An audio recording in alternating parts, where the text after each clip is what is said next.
Les informés, Guillaume Cahour. Les informés de France Info ce soir avec Sylvain Courage, rédacteur en chef de l'Obs, avec Danielle Simonet, oratrice nationale de la France Insoumise, Mathieu Alterman, journaliste au Point Pop, et Henri Vernet, rédacteur en chef adjoint au Parisien. Merci à tous les quatre de votre patience. On a entendu à l'instant le ministre de l'économie et des finances, très heureux de voir son budget validé par le Conseil constitutionnel. Danielle Simonet, c'est un échec pour les Insoumis notamment qui avaient saisi le Conseil constitutionnel?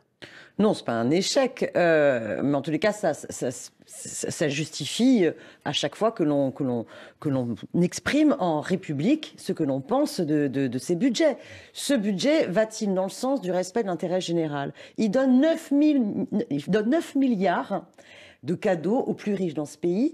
Et à côté de cela, eh bien, il fait les poches des plus démunis sur les APL. Est-ce que ça va dans le bon sens? Non, ça ne va pas dans le bon sens. Et donc nous continuerons à contester le bien fondé de ce budget qui nous semble une aberration. On sait que la question de l'écologie, par exemple, est centrale. Est-ce que ce budget donne les moyens pour y répondre? Absolument pas. Il parle, vous avez entendu M. Bruno Le Maire qui disait qu'au centime près, eh bien, la suppression de la taxe d'habitation allait être compensée aux collectivités. Mais or, vous savez pertinemment ce qui est en train de se passer au niveau des collectivités.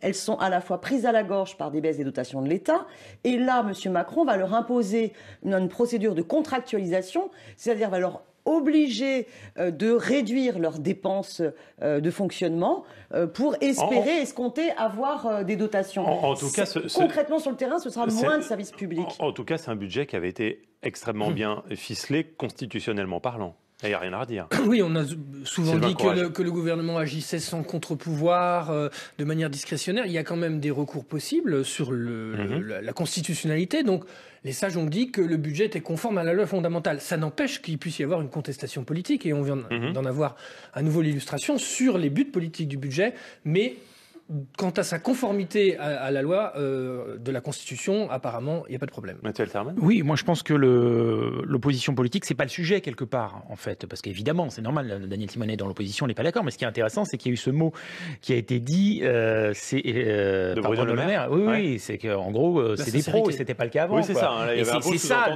voilà, il est là le nœud du problème. C'est qu'on a parlé pendant la précédente mandature très souvent d'amateurisme. Et eux, ils veulent montrer que non, ils ne sont pas amateurs et pourtant ils sont nouveaux.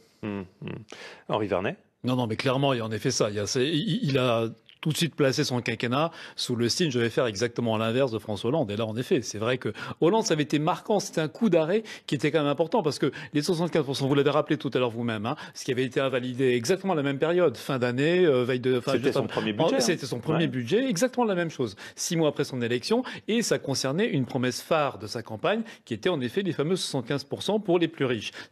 En termes de promesse phare, on était à peu près au même niveau. Exactement, parce que la taxe d'habitation était une promesse phare d'Emmanuel Macron. Simplement, l'un la voit validée, donc Macron la voit validée par le Conseil constitutionnel.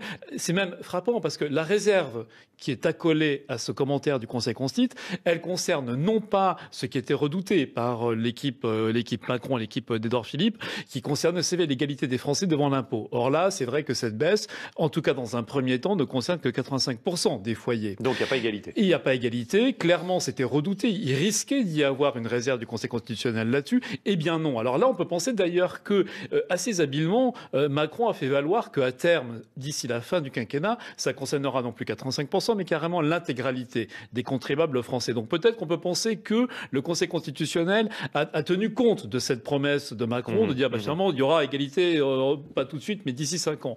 Donc voilà, c'était en effet bien préparé. Est-ce que vous pensez que le fait que le Conseil constitutionnel mette une réserve justement sur le financement des collectivités locales, donc sur la suppression de cette taxe d'habitation, et donc le Conseil constitutionnel qui émet une réserve et qui dit il faudra qu'il y ait ce financement, est-ce que vous pensez que c'est de nature à rassurer les maires ? C'est quand même une garantie pour eux, parce qu'ils pourront se référer à cette réserve. Ce qu'on peut observer peut-être, pour faire la comparaison entre la période Hollande et la période Macron, c'est que le Conseil constitutionnel a un peu évolué. C'est pas la même présidence. En termes de composition ? Et que quand la présidence était de droite sous Hollande, elle est de gauche sous Macron. Elle était de droite, elle retoque au nom du principe d'égalité devant l'impôt une super tranche de l'impôt sur le revenu à 75%. 2012, ouais. Donc c'est une majorité de droite qui rejette une mesure de gauche. Et aujourd'hui, peut-être que c'est un Conseil constitutionnel qui est plus hollandais et qui finalement valide des orientations réformatrices qui sont celles du gouvernement précédent. Il y a quand même derrière ça peut-être une lecture politique à faire. Des affinités de des pensée. Affinités, oui. Mais dans la lecture politique, il ne faudrait quand même pas oublier que M. Macron, il faisait partie de l'équipe de François Hollande. Hein, donc quand il se met à railler les incompétents d'hier, il en était membre. Il contestait la taxe à 75%. Voilà. Or, la vérité, elle est sur le fond politique. M. Macron n'était pas d'accord avec le discours du Bourget de Hollande quand il disait « mon ennemi, c'est la finance ». Parce que M. Hollande sort ce discours-là au moment où Jean-Luc Mélenchon progresse fortement dans les sondages. D'où la promesse phare de campagne, parce qu'il a fait remonter, en fait, Hollande n'a pas du tout l'intention de faire une politique de redistribution des richesses de manière forte. Que fait M. Macron ? Lui, M. Macron, il est en train d'appliquer le programme, finalement, que Sarkozy n'avait pas osé appliquer. Il applique, finalement, ce que lui demandent ses amis qui détiennent 90% des médias, hein, il fait le programme qu'attendent le MEDEF, les grands patrons du CAC 40. Mais Daniel Simonet, quand les Insoumis... Daniel Simonet, là, tout a été validé par le Conseil constitutionnel. Quand les Insoumis saisissent le Conseil constitutionnel, un certain nombre de points. Est-ce que vraiment vous avez l'espoir que le Conseil constitutionnel vous suive derrière, ou est-ce que vous le faites pour la forme et pour le principe ? Écoutez, on doit parce que là, c'est passé comme une lettre à la poste. Tout ce que nous pouvons pour contester une politique qui ne va pas dans le sens de l'intérêt général. Bon, ça nous semble extrêmement important. Parce que prenons par exemple la question de la taxe d'habitation. Le vrai débat qu'il devrait y avoir dans ce pays, c'est quelle révolution fiscale faire pour mieux redistribuer les richesses et faire en sorte qu'il y ait une politique qui réponde aux besoins de toutes et tous. Est-ce qu'il y a le moindre élément de débat présenté par M. Macron pour financer les biens communs, faire en sorte que on finance la transition énergétique pour se passer des énergies carbonées et du nucléaire? Non, aucun débat là-dessus. Est-ce qu'on crée les conditions justement d'avoir une santé pour toutes et tous? Non, on entend aujourd'hui que la maternité de Die va fermer. Aucune des mesures de ce budget n'y répond, bien au contraire. C'est l'hôpital public qui va être encore plus dans une situation catastrophique et l'ensemble des services publics qui derrière. Vous êtes d'accord avec Daniel Simonet ? Alors, sur la promesse, non pas un grand soir fiscal, mais il faut se souvenir que Jean-Marc Ayrault avait promis un grand soir fiscal et on a vu ce qu'il en est advenu, c'est-à-dire rien du tout. Et les Français, je pense, sont assez las de ces promesses vaines. Mais là, il y a un grand soir fiscal, mais qui est pour les plus riches. 9 milliards. C'est en effet, c'est l'accusation de président des riches, etc. Oui. Et c'est vrai que vous pourriez même jeter, je suis étonné que vous ne le fassiez pas, que Bruno Le Maire n'a absolument pas parlé de la hausse immédiate de la CSG, que là, les Français vont ressentir dès le mois de janvier et qui ne sera compensé par la baisse de la terre, soit de l'habitation, qu'à la fin de l'année, voire au début de l'année suivante. Donc là, en effet, c'est vrai qu'il va falloir un petit peu attendre pour que réellement les Français les plus modestes voient leur revenu s'améliorer grâce aux fiscalités. Juste un tout petit mot. l'effort fiscal. Alors attendez, vous savez quoi, on marque une pause, on fait un tour de l'actualité et on revient, on joue les prolongations sur ce débat dans un instant avec grand plaisir dans les informés de France Info. Et il est 20h20, toute info, donc Julie Smule. Une ex-star du football à la tête du Libéria, George Weah est élu président avec 61,5% des voix. Il bat largement son rival Joseph Boakai, vice-président sortant. L'ancien attaquant de Monaco et du PSG dans les années 90 prendra ses fonctions le 22 janvier prochain. En France, le premier budget Macron validé ce soir par le Conseil constitutionnel. Les sages disent oui à la réforme des APL ou de l'ISF ou encore à la suppression de la taxe d'habitation. C'est une très bonne nouvelle pour le gouvernement, réagit ce soir Bruno Le Maire sur France Info. Pour le ministre de l'économie, cette décision du Conseil permet au président Macron de tenir ses promesses de campagne. Le Conseil d'État, lui, rejette le recours de 4 associations de lutte contre l'homophobie Concernant le don de sang, elle voulait, ces associations, que la condition d'1 an d'abstinence imposée aux hommes homosexuels qui veulent donner leur sang soit levée. C'est donc un refus pour des raisons complètement absurdes, dénonce ce soir le secrétaire général de l'une de ces associations, Stop Homophobie. Une enquête ouverte dans le Morbihan pour apologie du terrorisme. En cause, des photos de Daesh publiées sur la page Facebook de la mairie de Rochefort-en-Terre, supprimées depuis suite à un signalement. La commune est connue pour avoir été élue village préféré des Français en 2016. Alerte avalanche en montagne. 4 départements du sud-ouest en vigilance orange dès demain matin 6h. L'Ariège, la Haute-Garonne, les Hautes-Pyrénées et les Pyrénées-Atlantiques. France Info. Les informés, Guillaume Caour. Les informés de France Info, bienvenue si vous nous rejoignez avec aujourd'hui autour de la table Henri Vernet du Parisien, Mathieu Alterman pour Point Pop, Daniel Simonet pour La France Insoumise et Sylvain Courage pour l'Obs. Vous vouliez prolonger le débat sur ce budget, premier budget validé par le Conseil constitutionnel, Henri Vernet. Non, mais je disais que tous les dés ne sont pas jetés concernant l'évolution, les réformes fiscales sous ce quinquennat. Il est bien dit, ça fait bel et bien partie des chantiers à venir, et notamment d'ailleurs sur les fiscalités locales, parce que ce qu'il faudrait éviter, il ne doit pas s'agir d'une simple compensation. Si les collectivités, les maires, etc., doivent maintenant, à l'avenir, venir quémander, négocier, chacun aller à Bercy, alors qu'on sait évidemment la disproportion de rapport de force entre un maire... Mais c'est ce qui est prévu, pas forcément. Non, justement, au Congrès des maires, il a été acté qu'il faudrait réfléchir à une nouvelle forme de fiscalité locale. Ça veut dire que, alors évidemment, en France, c'est vrai qu'on est très très fort pour inventer de nouveaux impôts. Mais l'essentiel, c'est quoi? C'est que les communes retrouvent ou même acquièrent en réalité une véritable autonomie qui leur permette d'avoir leur propre marge de manœuvre. C'est à elles le contribuable devra payer de toute façon. Mais la libre administration des communes. Après, libre à lui de voter pour celui qui l'aura assommé d'impôts ou pas. Donc il reste quand même un juge de paix qui est le contribuable justement électeur. Mais Macron s'attaque au contraire à la libre administration des communes, qui est quand même un principe constitutionnel extrêmement important, puisqu'il décide de mettre en place une contractualisation. Sa contractualisation, ce sera le même principe finalement que la troïka européenne a imposé à la Grèce. C'est-à-dire, vous devez prouver que vous faites des réformes structurelles et à ce moment-là, on verra les dotations qu'on vous donnera. C'est exactement la même logique que Macron fait. Vous ne devez pas avoir des dépenses de fonctionnement, je crois, supérieures, d'augmentation de plus de 1,2%. Et il y a une pression aussi sur le recours à l'emprunt. Vous voulez dire par là que la compensation n'aura lieu que s'il y a des réductions de coûts? Les dotations de l'État sont conditionnées au fait que les collectivités ne dépassent pas une augmentation de budget de fonctionnement de 1,2% et que sur le recours à l'emprunt au service des investissements, il reste aussi dans un... dans un niveau raisonnable. Mais raisonnable, ça ne veut rien dire, parce que l'investissement, c'est 70% de l'investissement dépend des collectivités locales, et c'est ce qui permet de léguer un patrimoine commun d'équipement public pour tout le monde. Mathieu Alterman. Oui, non, mais je veux pas mettre une mauvaise ambiance, mais là, c'est pas un débat. Daniel Simonet, elle a raison, elle défend son beefsteak, elle est dans l'opposition, donc elle trouve que tout est mal dans ce qui a été voté. Moi, ce qui m'intéresserait, c'est de savoir ce que vous trouvez de bien dedans, parce que vous pouvez pas dire que tout est mal non plus. Sinon, c'est que c'est pas honnête quelque part. Si vous êtes en posture. C'est une logique libérale. Ah donc vous êtes en posture. Non, c'est pas une posture, c'est une logique libérale. Il n'y a pas un truc que vous trouvez bien. Vous prenez 9 milliards, vous donnez 9 milliards en supprimant l'ISF. Non, mais vous êtes en meeting. Donc vous faites des cadeaux qui vont permettre justement de continuer à enrichir les dividendes d'actionnaires. Et à côté de ça, qu'est-ce que vous faites? Vous réduisez ce qui est donné aux collectivités locales, aux services publics. Qu'est-ce que vous voulez que je trouve de bien? Vous êtes allé à l'hôpital ces derniers temps, vous voyez la situation de l'hôpital? Eh bien, on va lui demander de continuer de réduire ses dépenses à l'hôpital. Vous voyez la situation de la police, la situation de l'éducation nationale? Citez-moi un service public qui aujourd'hui peut supporter une baisse de dotation. Eh bien, ce gouvernement le fait. Non, là vous avez bien jeté un froid. Non, mais il y en a, absolument. Alors, quel service public va bien? Le fisc, par exemple, on sait qu'il y a une réforme, bien sûr. Tout va bien. On sait qu'il y a 80 milliards d'évasion fiscale, on n'est même pas fichu. Mais ça n'a rien à voir. De se donner les moyens d'aller récupérer. Ça n'a rien à voir avec ça. C'est justement parce que ça ne fonctionne pas.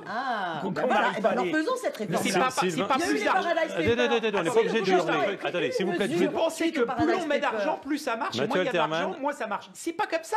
Sinon, le service d'éducation nationale en France serait le premier au monde. Or, on sait que c'est pas le cas. La politique du logement également. Alors, s'il vous plaît, Daniel Simonet. Vous allez Daniel Simonet. Mais c'est pas Stop, je rappelle juste une règle. Stop, s'il vous plaît, je vous rappelle juste une règle. Pour tous ceux qui nous écoutent là, si vous mettez 1 à hurler et 2 à hurler tous ensemble, on vous écoute plus. Il faut hurler chacun l'un après l'autre. Voilà, exactement. Sylvain Courage, vous ne hurlez pas, donc on vous entendait pas. Ce qui est clair, c'est que la logique budgétaire de ce gouvernement s'inscrit dans les critères budgétaires européens. Il s'agit de trouver des économies sur les dépenses publiques. Donc effectivement, basculer dans le privé. Et de réduire donc dans les 3%. Donc si on récuse ces objectifs-là, on ne peut pas trouver le budget acceptable.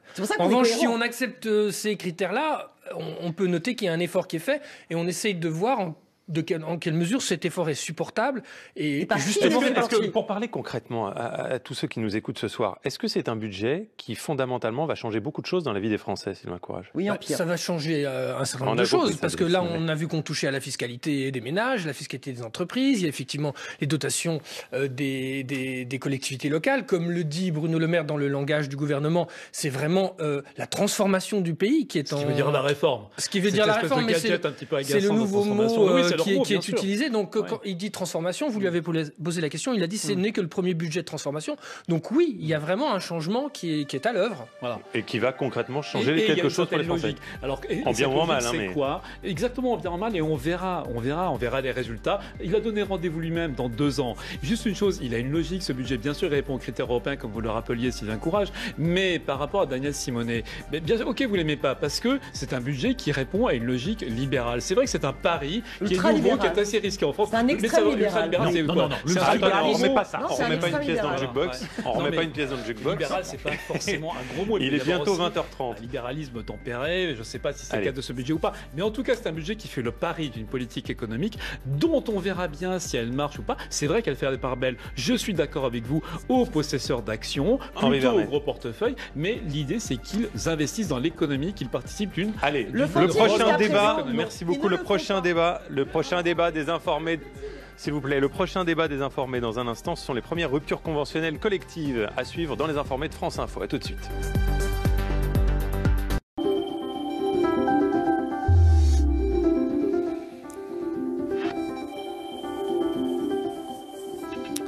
Bonsoir à tous. Après ce beau ciel bleu éphémère cet après-midi sur les régions centrales, retour de la pluie et du vent pour demain. Prudence également sur les Pyrénées pour demain avec une vigilance orange. Risque d'avalanche donc sur ce sommet pyrénéen à cause du redoux donc qui va s'installer à nouveau donc sur le sud-ouest du pays qui risque de déstabiliser le manteau neigeux. Alors ce soir on retrouve les résidus d'une perturbation qui a flirté avec la façade atlantique avec quelques petites averses et puis déjà l'arrivée d'une perturbation sur la Bretagne et le Cotentin qu'on retrouvera demain matin entre la Bretagne et les Ardennes avec quelques petits flocons sur les Hauts-de-France, un petit vent sensible également à 70 km/h. Puis en cours de journée, en cours d'après-midi, cette dégradation va glisser en direction de l'Est, nous apportant des averses de neige et des chutes de neige de la Lorraine jusqu'à la Franche-Comté, risque d'avalanche sur les Alpes et les Pyrénées. Côté température, avec de fortes gelées demain matin sur la moitié Est, avec -7 à Grenoble, -2 pour Reims, -1 à Metz et Nancy, 1 degré seulement pour Marseille. Je vous souhaite une très belle soirée.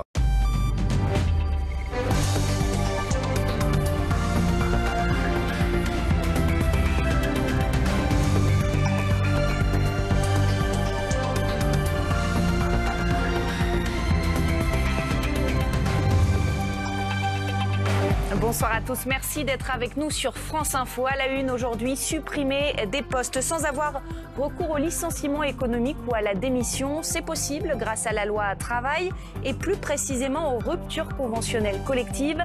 Les magasins Pinky, comme le constructeur automobile PSA, envisagent de mettre en place ce dispositif. Pas de quoi ravir les syndicats. Joanne Van-Neuve, voici la cam. Pinky va mal. Et pour supprimer 200 postes, la direction ne va pas recourir à un plan social, mais à une procédure nouvelle. Dans les magasins, les salariés sont inquiets. On se demande qui sera concerné. Est-ce que ça va être nous? Est-ce que notre magasin va fermer? Est-ce qu'on va être répartis dans d'autres magasins? Pour l'instant, on n'a pas vraiment d'issue. On ne sait même pas si on doit chercher un travail pour savoir si on va être licencié ou pas. Cette procédure, c'est une rupture conventionnelle collective. Un choix qui permettrait, selon cet élu syndical de Pimki, de licencier à moindre coût. Avec le plan de sauvegarde de l'emploi qu'on a eu en 2009, on a pu négocier et obtenir, à travers aussi la grève, 50 000 € en moyenne par salarié.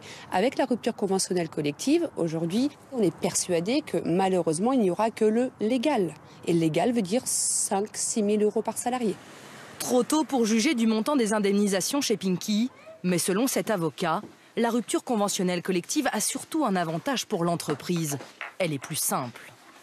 À titre d'image, un dossier de rupture conventionnelle collective, ce serait à peu près un dossier de ce volume par rapport à un dossier de plan de sauvegarde de l'emploi qui est évidemment beaucoup plus complet et beaucoup plus contraignant. Et surtout, contrairement au plan social réservé aux entreprises en difficulté, ces ruptures conventionnelles collectives s'appliquent sans restriction. La différence essentielle, c'est que vous n'avez pas à justifier auprès des représentants du personnel la situation économique de l'entreprise pour avoir recours à une rupture conventionnelle collective. Et justement, c'est bien ce qui fait bondir les syndicats de PSA. L'entreprise n'est pas en difficulté et pourtant elle souhaite recourir à ce type de licenciement. Le groupe automobile recevra ses syndicats en janvier, car sans accord de la majorité des syndicats, impossible de recourir à cette procédure. Elle est là, et bien là, l'épidémie de grippe touche désormais toutes les régions de la métropole, à l'exception de la Corse. La semaine dernière, les urgences ont enregistré plus de 6 000 consultations pour syndrome grippaux. Alors pour éviter d'être contaminé, pensez à vous laver régulièrement les mains et aussi à limiter les contacts. La vigilance orange de mise dans 4 départements du sud-ouest de la France, menacés par des risques accrus d'avalanche. Vous les voyez à l'écran, l'Ariège, la Haute-Garonne, les Pyrénées-Atlantiques et les Hautes-Pyrénées sont concernés. Fin du phénomène prévu demain en milieu d'après-midi. Et puis en Amérique du Nord, le froid, c'est une toute autre histoire. Là-bas, on se prépare à une tempête historique à des températures incroyablement basses, jusqu'à moins 50 degrés. Les chutes de neige records limitent tout déplacement. La quasi-totalité du Canada est concernée par cette vague de froid extrême. C'est la fin de ce flash. Vous restez avec nous sur France Info. Tout de suite, c'est les informés.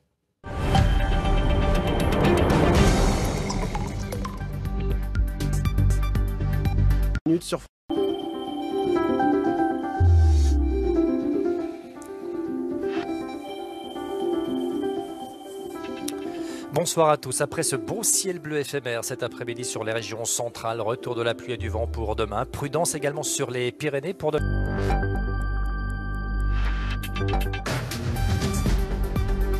Les informés, Guillaume Caour.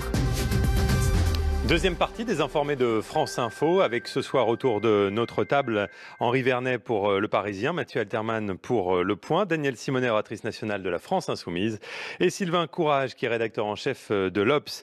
Pimki, PSA, quel point commun? Eh bien, ils entrent dans le concret des ordonnances du travail, ces premières réformes d'Emmanuel Macron, dont on a beaucoup débattu ces derniers mois. Eh bien voilà, ça y est, on sait de quoi il s'agit avec ces premières ruptures conventionnelles collectives. Christophe Noël est avocat en droit social et il expliquait à France Info ce que ça allait réellement changer. Écoutez-le. C'est effectivement un moyen extrêmement efficace de diminuer la masse salariale sans contrainte. Sans contrainte et sans risque judiciaire, c'est ça qui est formidable pour les entreprises, sans risque judiciaire aucun. Parce que les salariés qui adhéreront aux ruptures conventionnelles collectives n'auront plus de recours contre les entreprises. Et tout ça va se passer dans un délai très court. Henri Vernet, c'est donc Le Parisien qui a révélé cette information ce matin. Voilà, une bonne info, exactement, qui a fait le tour de tous les médias et qui suscite beaucoup de commentaires. Parce que c'est vrai que là, c'est la première fois qu'on palpe réellement une des conséquences concrètes des ordonnances travail. Absolument, et sans attendre, puisqu'en réalité, donc, ça repose sur une ordonnance, enfin sur un décret d'application qui a tout simplement été pris il y a quelques jours, le 22 décembre. Donc ça résulte évidemment des ordonnances, mais à peine c'est possible, hop, ils le font. Bon, mais c'est pas étonnant, puisque là encore, on est dans une certaine cohérence à la fois de l'action du gouvernement et de ceux qui ont pu l'inspirer.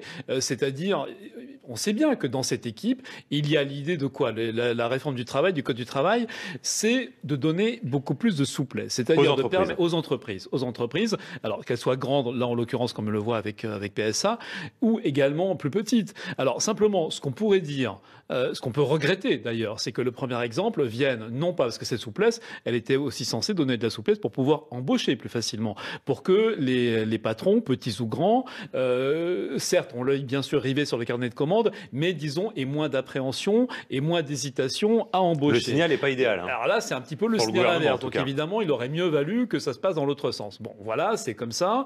Alors, juste une chose par rapport à l'avocat qu'on vient d'entendre. Bien sûr, il a raison sur le fond. C'est vrai que c'est moins risqué, mais c'est quand même ça. On reste dans le domaine du volontariat. On reste dans un domaine où les syndicats doivent signer. Tout ça ne se fera pas de manière arbitraire de la part des grands patrons de PSA. Avec un accord des syndicats. Et la CGT a déjà dit chez PSA qu'elle ne le donnerait pas. Et oui, c'est bien pour ça que la CGT maintenant va devoir œuvrer chez Peugeot pour convaincre les autres syndicats si elle veut rester sur cette position ferme. Daniel Simonet.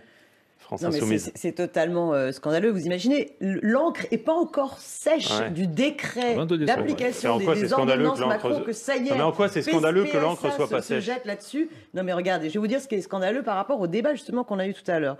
PSA ont touché 74 millions d'euros en 2014 du CICE. Vous avez aussi Pinky, 2 millions du CICE. Ces deux entreprises décident de licencier des centaines de personnes. Donc ça, c'était les mesures de François Hollande pour permettre de réduire les charges. Non, j'explique pour tous ceux qui... Parce que CICE, ça peut être abstrait. Ce sont les aides pour réduire les charges et inciter à embaucher. Donc Bruno Le Maire vient de nous dire tout à l'heure qu'il continuait dans sa politique et dans son budget, à aider, soi-disant, les entreprises pour leur permettre justement de créer de l'emploi et de développer de l'activité économique. Résultat, nous avons là des exemples concrets, PSA, Pinky, qui ont touché donc des millions du CICE, donc de l'argent des contribuables, et utilisent tout de suite les ordonnances Macron pour licencier à moindre coût. Parce que c'est ça, ces ruptures conventionnelles collectives, c'est quoi ? C'est pouvoir licencier rapidement. Et sans risque judiciaire. Non, mais sans risque judiciaire pour l'employeur. Mais c'est surtout, vous n'avez pas d'obligation de reclassement. Vous n'avez pas d'obligation de formation. Les mesures sociales ne sont pas les mêmes. Oui, mais concrètement, vous avez donc des centaines de personnes, si jamais le plan est accepté, qui seraient dans une situation... Il y a une autre entreprise qui est concernée, il y a le magazine Les Inrecuptibles. Vous connaissez bien, Moi, je veux dire, à partir du moment, le seul truc qui compte pour moi, c'est d'avoir l'avis des gens qui sont concernés par cette perte d'emploi et des patrons des entreprises. S'ils sont contents, on n'a même plus notre mot à dire en disant qu'on est contre ou pas. C'est ça, je pense. Je pense que les syndicats vont tous approuver, sauf la CGT, de toute façon.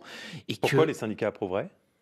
Parce qu'on le sait, il y a un moment, c'est très hypocrite. La CGT, pour l'instant, c'est pas pour c'est contre. Même ils reconnaissent même qu'il y a des demandes. Mais c'est quoi l'intérêt pour les syndicats ? Parce que c'est moins protecteur pour les salariés. Non, mais c'est que des salariés, parfois, peuvent avoir. Attendez, en fait, avant, il y avait les plans de départ volontaire. Oui, c'est ça.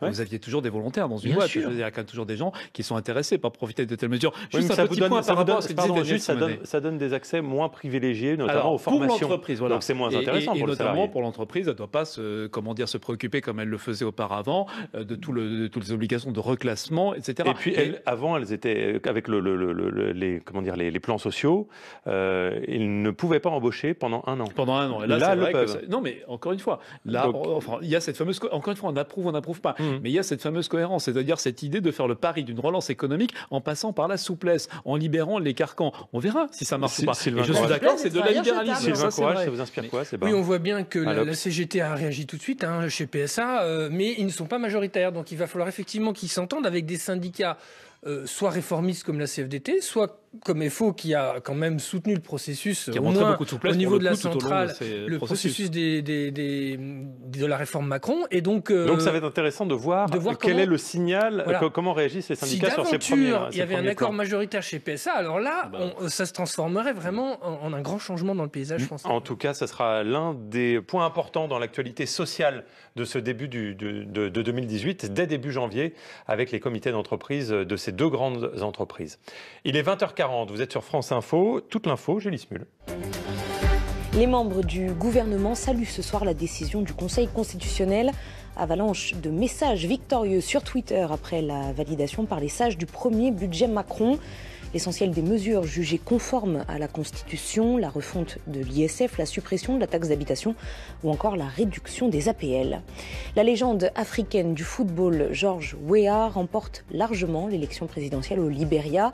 Un peu plus de 61% des voix. L'ex-attaquant star de Monaco et du PSG doit prendre ses fonctions le 22 janvier. Ce sera la première transition démocratique au Libéria depuis plus de 70 ans. En Italie, début ce soir de 2 mois de campagne pour les législatives. Le président dissout ce soir le Parlement. Les élections sont prévues le 4 mars prochain. En France, un adolescent de 15 ans mis en examen et placé en détention provisoire pour homicide volontaire dans les Yvelines. Il a tué sa sœur de 19 ans à coups de couteau pour une histoire d'ordinateur mardi dernier. Un appel à volontaires lancé aujourd'hui par l'hôpital de la Pitié-Salpêtrière à Paris. Il recherche des personnes prêtes à tester un traitement préventif contre Alzheimer. 2 conditions, avoir plus de 60 ans et se plaindre de troubles de la mémoire. Un nouveau numéro de téléphone est mis en place. Le premier est déjà saturé. Numéro que vous pouvez retrouver sur notre site internet franceinfo.fr. France Info. Les informés, Guillaume Caour. Les informés de France Info avec Sylvain Courage pour l'Obs, Daniel Simonet pour la France Insoumise, Mathieu Alterman pour Le Point et Henri Vernet pour Le Parisien.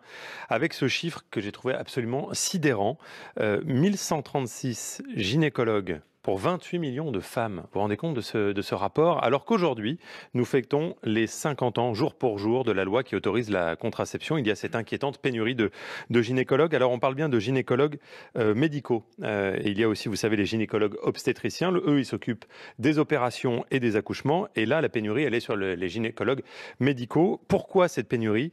Le docteur Elisabeth Paganelli l'expliquait tout à l'heure sur France Info.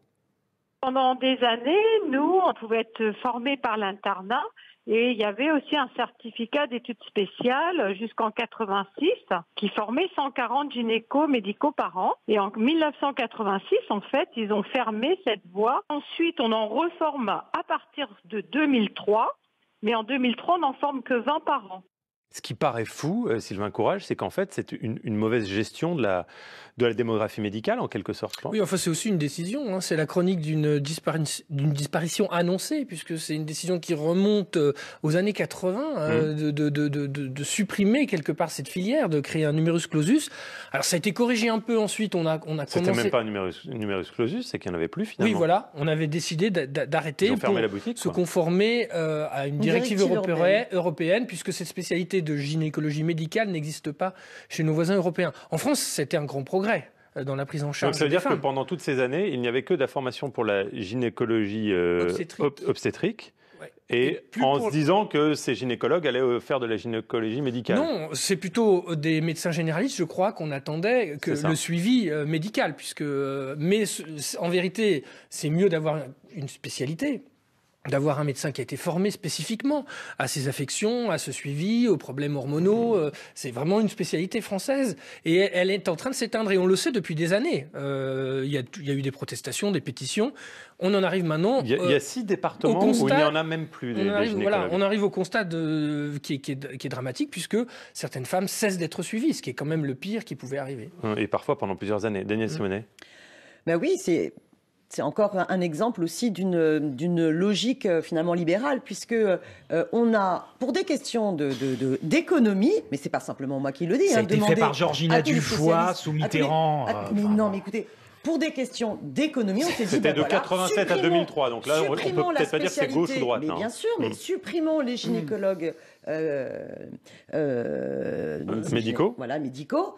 Et demandons à des généralistes de s'en occuper. Alors qu'on aurait dû, au contraire, fort de cette spécificité française, défendre la gynécologie pour faire en sorte qu'elle puisse... Qu'est-ce qu'on fait aujourd'hui alors? Parce que là, on a ce constat. Qu'est-ce qu'on fait, Daniel Simonet? Aujourd'hui, on peut prendre tout à fait d'autres mesures. D'abord, supprimer le numerus clausus en médecine. Faire en sorte que des étudiants soient à nouveau recrutés, formés en médecine et en gynécologie, avec une obligation, puisqu'on prend en charge leurs études, avec une prise en charge qu'on pourrait aussi imaginer pour qu'ils n'aient absolument pas besoin de travailler pour financer leurs études, et qu'ils doivent 10 ans, que ce soit dans la gynécologie, que ce soit dans d'autres spécialités, qui doivent 10 ans à la collectivité, avec une obligation d'accepter une affectation territoriale et qui permettrait justement d'avoir une politique nationale cohérente contre la désertification médicale. C'est essentiel sur la question de la gynécologie, mais c'est aussi essentiel dans plein d'autres spécialités. Mais là, il y a une vraie urgence, Mathieu Alterman, sur la gynécologie. Des centres de santé avec dedans des gynécologues. Alors, je voudrais juste rectifier 2-3 trucs. C'est pas, en fait, c'est après que c'est devenu sur une harmonie européenne. Mais au départ, c'était une conséquence de la réforme de l'internat. C'était d'abord décidé sous le gouvernement Mauroy et ça a été acté après par Georgina Dufoy sous le gouvernement Fabius. Donc, c'est pas du tout un problème libéral ou pas. C'est pas ça. Oui, il y a des déserts. Le souci aujourd'hui, c'est qu'avec la réglementation des honoraires, c'est compliqué parce que vous pouvez ouvrir des cabinets où vous êtes obligé d'avoir un certain nombre minimum de patients juste pour payer le loyer de votre cabinet. Et si vous n'y arrivez pas, vous ne pouvez pas vivre. Donc on a d'un côté des gens qui augmentent évidemment les honoraires uniquement parce qu'ils n'ont pas envie d'avoir 25 patients par jour, et d'autres qui sont embêtés. Et c'est pour ça que la solution justement de créer des centres de santé où les médecins, les gynécologues sont salariés de ces centres de santé est une solution. Et d'ailleurs, de plus en plus de jeunes entrants dans la profession médicale aspirent justement à être salariés. Après, en plus, ces centres de santé, l'intérêt aussi, c'est qu'on passe d'une politique simplement de soins à une politique de santé publique. Parce que ces centres de santé peuvent faire sur les territoires des politiques de prévention bien plus intéressantes avec tout un tas d'acteurs. Or, le problème, c'est que ça dépend des départements. Vous avez un autre problème qu'il faut mettre en relation, c'est la question de l'accès à la contraception qui, sur le territoire national, est très inégalitaire. Parce que les centres de planification familiaux, ils dépendent du financement des départements qui sont aussi asphyxiés au niveau des budgets. Que ça vous plaise ou non, c'est aussi ça la réalité. Non, je pense qu'on ressent vraiment avec cet exemple-là qui est en effet assez criant. C'est vrai que quand on a regardé ces chiffres, quand on les a découverts, oui, c'était en effet extrêmement étonnant, quoi, un tel déséquilibre. Mais c'est encore une manifestation pour le coup de politiques de santé qui n'ont pas été assez planificatrices, qui n'ont pas été suffisamment projetées sur l'avenir. Et ce qui était quand même assez frappant dans la campagne présidentielle, c'est qu'il y a eu des prises de position, mais à gauche, bien évidemment, d'ailleurs, avec votre candidat Jean-Luc Mélenchon, mais pas seulement. Je crois même me souvenir que dans la primaire de droite, certains des candidats avaient également des idées qui, pour le coup, allaient un petit peu dans le sens d'incitation, alors non pas de planification à la Gosplan, mais d'incitation vraiment un petit peu musclée, sous forme de refus de conventionnement, etc., sur les jeunes médecins qui, comme vous l'avez rappelé, sont en effet formés pendant une longue période par l'État à s'installer dans les endroits où il y a vraiment des besoins très criants. C'est-à-dire d'avoir alors planifier, le mot évidemment est tout sauf en vogue, en vigueur dans cette. Mais il faut l'assumer. Non, mais sur certains aspects, oui. Sur certains aspects, je pense que oui. Je pense que selon vous, c'est un débat de santé publique. On peut tout à fait l'assumer. Ça, c'est vrai. Est-ce qu'on peut pousser des médecins, des internes à aller vers cette discipline-là ? Jusqu'à présent, on n'y est pas arrivé parce qu'on s'est heurté aux internes. Alors, les étudiants en médecine, ils ont l'impression de servir le service public de la santé parce qu'ils sont internes, justement. Ils contribuent à l'hôpital, ils sont présents. Ils ont une période où ils servent l'État, où ils servent le service public de la santé. Ensuite, ils deviennent libéraux et ils y tiennent farouchement. Alors, c'est la conception française de la médecine libérale. La proposition de la France Insoumise, c'est vraiment d'étendre le service public de santé en créant des centres de santé. En étant utile au-delà de la oui, mais c'est une modification complète de la philosophie des études médicales et de la pratique médicale. Mais en l'occurrence, pour les gynécologues, le problème n'est pas de les muter dans tel ou tel endroit, c'est qu'il n'y en a pas. Exactement. C'est qu'il n'y en a pas. Alors, il y a deux chiffres. Vous voyez, avant 1987, il y avait, ce que nous disait tout à l'heure ce docteur, 140 médecins gynécologues qui étaient formés tous les ans. Cette année, c'est 60. Ces dernières années, c'est 60. Et ça suffit pas pour compenser les départs en retraite. Exactement. Les baby boomers partent à la retraite. Donc, si je résume, le problème va durer encore plusieurs années. Oui, mais il va toucher, ça va toucher plusieurs générations. Est-ce que la politique de ce gouvernement en matière universitaire va résoudre ce problème-là ? Au contraire, ils veulent renforcer plus la sélection à l'université que d'augmenter les capacités d'accueil et d'augmenter les moyens. Donc, vous êtes vraiment bien dans l'opposition. Oui, mais bien sûr que si, les choses sont liées. Parce que c'est une question de santé publique, il faut donc se donner les moyens de former le nombre de personnes nécessaires. La gynécologie est une question particulière qui a été abandonnée, qui montre à quel point point. On est dans une domination patriarcale parce qu'on se moque complètement de la condition des femmes. Mais bien sûr que ça a un lien avec la politique universitaire. Dans un instant, nous allons parler de Thomas Barnouin. Qui est-il? C'est un djihadiste français très influent. Il a été arrêté par les Kurdes. Faut-il le juger en France? A tout de suite dans les informés de France Info. 20h50, Julie Smul, toute l'info. Le premier budget Macron validé ce soir par le Conseil constitutionnel. Les sages disent oui à la réforme de l'APL et de l'ISF ou encore à la suppression de la taxe d'habitation. C'est une très bonne nouvelle pour le gouvernement, réagit ce soir Bruno Le Maire sur France Info. Pour le ministre de l'économie, cette décision du Conseil permet au président de tenir ses promesses de campagne. La première transition démocratique depuis plus de 70 ans se prépare au Libéria. C'est George Weah, l'ancienne star du football, qui est élu ce soir président. Il prendra la tête du pays fin janvier. Le groupe État islamique revendique l'attentat de Kaboul. Au moins 41 morts et 84 blessés aujourd'hui. 3 explosions qui ont eu lieu pendant un rassemblement devant un centre culturel chiite de la capitale afghane. En France, une plainte pour outrage déposée par 6 policiers de Nantes contre Mathieu Kassovitz. Les policiers insultés ce week-end par le réalisateur sur Twitter. Kassovitz qui se moquait d'une vaste opération de recherche de stupéfiants. Opération qui a abouti à une petite saisie, 7 grammes de cannabis. Le patron de la police nationale apporte aujourd'hui son soutien sur Twitter également aux policiers nantais. 4 départements du sud-ouest en vigilance orange avalanche, l'Ariège, la Haute-Garonne, les Hautes-Pyrénées et les Pyrénées-Atlantiques. Une vigilance qui débute demain matin à 6h, mais certaines stations de ski étaient déjà fermées aujourd'hui dans les Pyrénées par précaution. France Info. Les informés, Guillaume Caour. Nous allons parler avec nos informés de cette arrestation du djihadiste français le plus recherché depuis plusieurs années. Il s'appelle Thomas Barnouin. Pierre Puchot est journaliste spécialiste du djihadisme. Il nous explique en quoi c'est une belle prise qu'ont fait les Kurdes. Thomas Barnouin, 36 ans, français radicalisé depuis le début des années 2000. Écoutez, il était sur France Info tout à l'heure. C'est tout simplement la première fois qu'un cadre de ce niveau est arrêté vivant. C'est quelqu'un qui a vraiment structuré en fait tout l'aspect francophone de l'État islamique depuis des années. C'est quelqu'un qui est vraiment le miroir d'une génération qui a contribué au succès de l'EI, qui a contribué à rendre l'État islamique attractif auprès de toute une jeunesse française.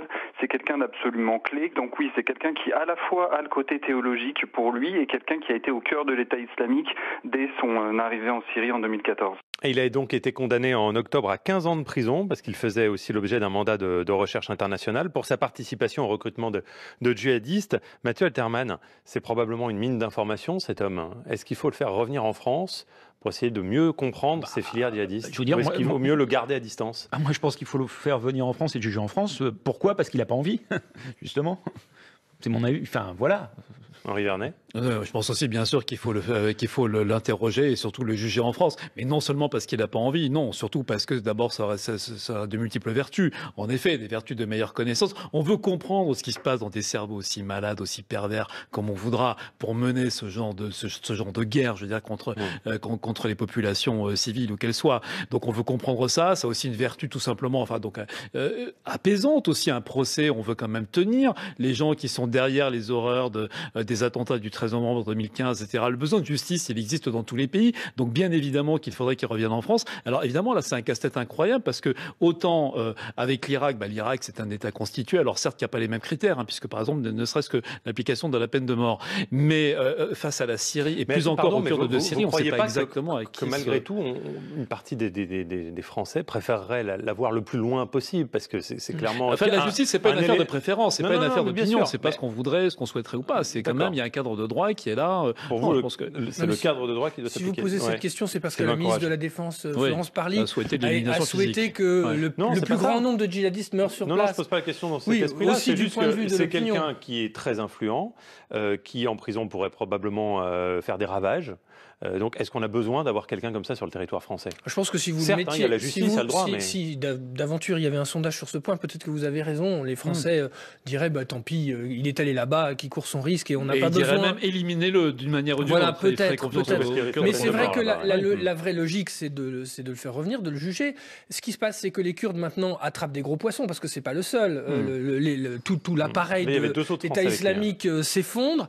Et donc, maintenant, ils ont entre les mains les organisateurs de tout ça. Et on a besoin de comprendre, on a besoin de démonter cette organisation pour savoir comment ça a été possible, tout simplement. Et puis, effectivement, faire un exemple pour les jeunes qui ont été tentés, pour montrer où ça mène. Daniel Simonet. Bien sûr, il faut qu'ils soient jugés en France. Maintenant, on ne sait pas à l'heure actuelle si les Kurdes vont permettre qu'ils soient rapatriés en France. Par ailleurs, je trouve que cette arrestation, elle nous donne des enseignements. D'abord, les processus sont extrêmement compliqués de la radicalisation, parce que là, on a affaire à une personne qui n'est pas issue d'une famille musulmane classique. Donc, on va peut-être arrêter d'avoir des visions simplistes. Immigration, immigration égale. Il s'est converti à l'islam. Il s'est converti à l'islam. Il a été formé à Médine. Voilà. C'était un docteur de l'islam. Oui, mais donc.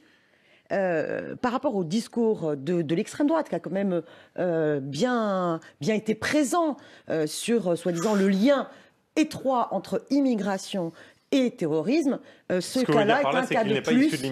Est un cas de plus qui montre que les processus de radicalisation sont beaucoup plus compliqués. Première chose. Deuxième chose, les Kurdes sont vraiment des combattants exemplaires contre Daesh. Il faut maintenant comprendre que de l'attaque militaire contre Daesh, on doit passer maintenant aussi à la solution politique. Et il est essentiel aussi que les Kurdes soient associés aux tables de négociation et à la solution de discussion, de négociation par la suite. Oui, mais c'est extrêmement important. Bien sûr, parce que si vous voulez lutter durablement contre Daesh, il faut comprendre aussi qu'est-ce qui a produit ce monstre Daesh. C'est la destruction de l'État irakien. Et quand vous voyez justement son processus de radicalisation, elle était étroitement liée. Je ne pense pas qu'il s'agisse de refaire l'histoire, parce qu'on la connaît, c'est vrai, bien sûr, tout cela a joué. Mais là, on veut tout simplement... ce terrorisme a été meurtrier en France et évidemment également en Syrie et dans d'autres pays musulmans, arabes, puisqu'on sait qu'ils sont d'ailleurs les premières victimes des actes terroristes de manière générale. Mais là, l'intérêt d'avoir de gros poissons, puisque c'est le terme qui a été employé par notre confrère Pierre Puchot, exactement, c'est de comprendre. Et encore une fois, c'est aussi d'apaiser, c'est de se renseigner. Si toutefois il parle, parce alors, que moi, bien évidemment, on voit bien, et il se réfugie dans le silence. Et pour être très cynique, on pourrait penser qu'il a plus de chances de parler en étant interrogé là-bas, au Kurdistan syrien, peut-être qu'en France. Ça, c'est possible. Et il y a peut-être une lutte il y a une façon d'appréhender ces thèmes-là. Mais pour autant, il faut vraiment faire cette œuvre de justice, justement, encore une fois, parce que ça servira à la fois sur un plan technique, policier, de comprendre la manière dont se passe cette radicalisation, qu'il parle. Oui, attendez, c'est tout le pari de notre système je pense que les familles des victimes et judiciaire. Les familles des victimes le souhaitent. Il y a un autre procès qui va être intéressant, ça sera celui de Lafarge et des dirigeants de Lafarge. Là, c'est encore un autre débat. Bien sûr, mais qui est totalement lié, qui finance le terrorisme. C'est étroitement lié. Bien sûr, des comportements inacceptables. Ça, c'est vrai. Merci beaucoup. Avec donc Daniel Simonet, Sylvain Courage, Mathieu Alterman et Henri Vernet. Merci à tous les quatre d'être venus dans les Informés de France Info. Dans quelques instants, les infos de 21h.